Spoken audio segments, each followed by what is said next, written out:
Today, I wanted to talk about if you don't heal your hurt, you become it. This has been a very common theme in my life, my childhood, teen, and adult life. And I think that it's worth discussing because maybe a lot of people don't know that. Maybe do. But yeah, in my adult life, and I think as humans, we do a lot of things without knowing the repercussion in terms of how it affects our life and the people around us. And we unknowingly destroy or harm ourselves or our relationships with others, whether that's in a platonic or romantic way or maybe a familial way. But the root of most of that harm comes from something else. I don't think anybody is born with an evil heart or an evil soul or bad intentions. I think we learn it along the way and mirror that because that's what's comfortable and familiar to us. So if you don't heal your hurt, you become it. And I have fallen victim to becoming my hurt a couple times, I think. But, you know, it is what it is. There's a quote, I think it goes, history doesn't repeat itself, but it often rhymes. And I think that's really true in all aspects of life. There has been a common theme in all of my relationships and friendships, especially with myself. And it's time to change that. It's time to move on from the hurt and the things that have caused me harm in the past and really make an effort to change the narrative. With that being said, over the past year, I have started to realize that a lot of my habits are rooted in how I was raised and what I went through when I was raised. Now, when I say what I went through, I don't mean that I went through anything terribly traumatic. I'm not going to trivialize one traumatic experience over the other. We all had our trouble growing up. But I have developed an anxious attachment style, and I think that's my hurt.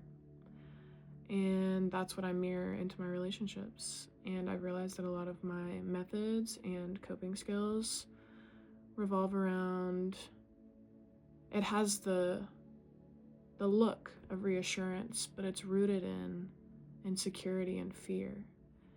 And I'm reading this book. It's called Love Me, Don't Leave Me. Literally only on the second page, but I have already learned literally on the first page.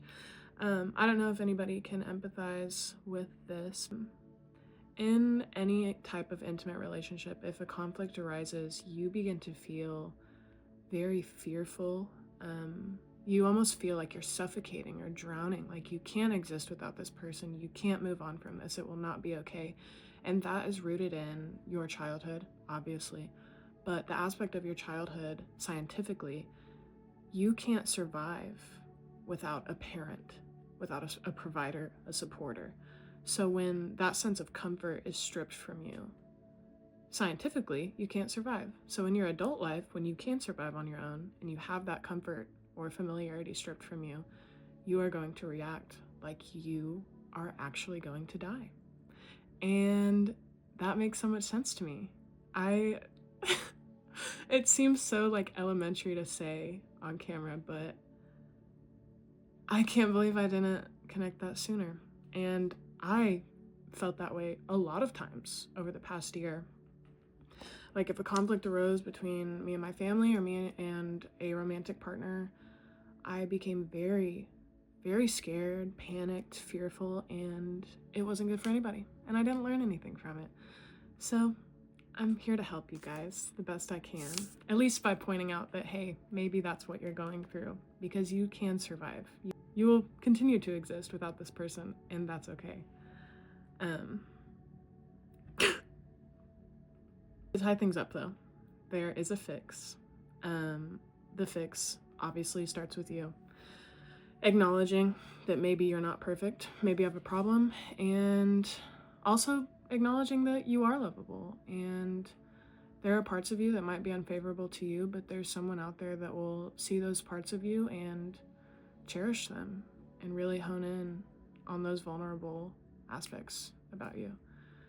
But yeah, acknowledging them, making a plan. I don't think everyone thrives on organized plans, but me personally, over this past week, I've realized I've backed myself into a corner. I have to make that change, or I will continue to be a part of a cycle, part of a pattern that does not help me. So I got a new therapist. I'm adding another medication. I say another. I'm adding a medication. I'm only on one medication for anxiety, but irrelevant.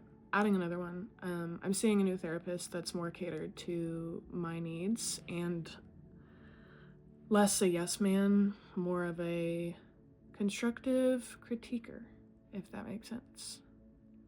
And I'm also reading this book. And if you're the religious type, pray on it. Talk to God.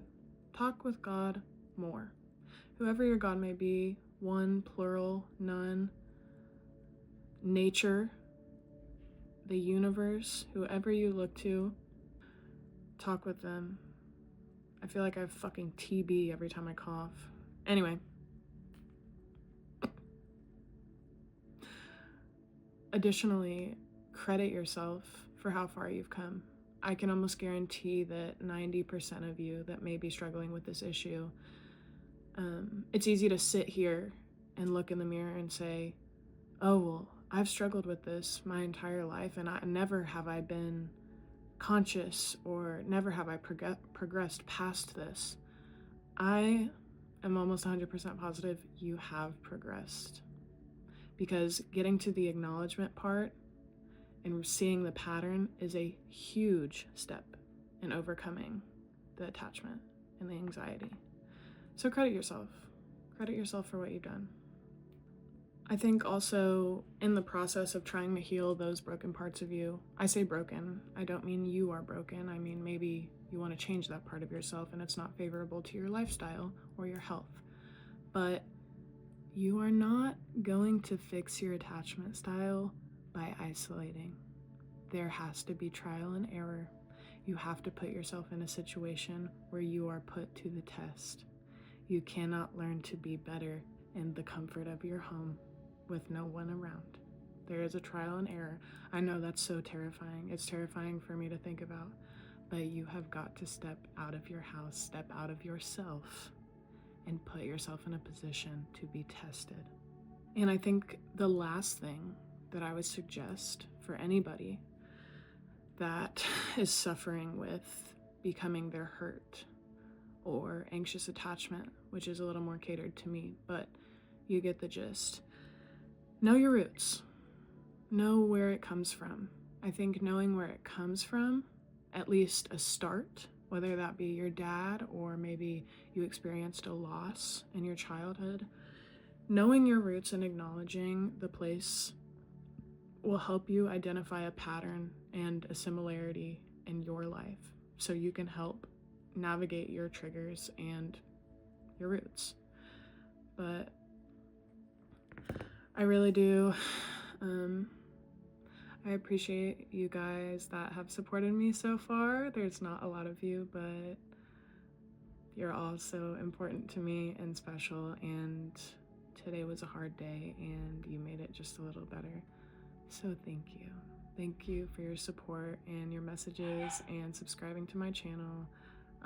I fucking I hate that saying. Like and subscribe to my channel. But like and subscribe. Like and fucking subscribe to my channel. So sorry for being insufferable, but I don't care. I really don't care. But bottom line, if you don't heal your hurt, you are your hurt. You will become your hurt. I have encountered countless people who they are stuck in their hurt, and I hate to see it, and you can't bring anybody out of it, but you can help yourself, and that's what matters.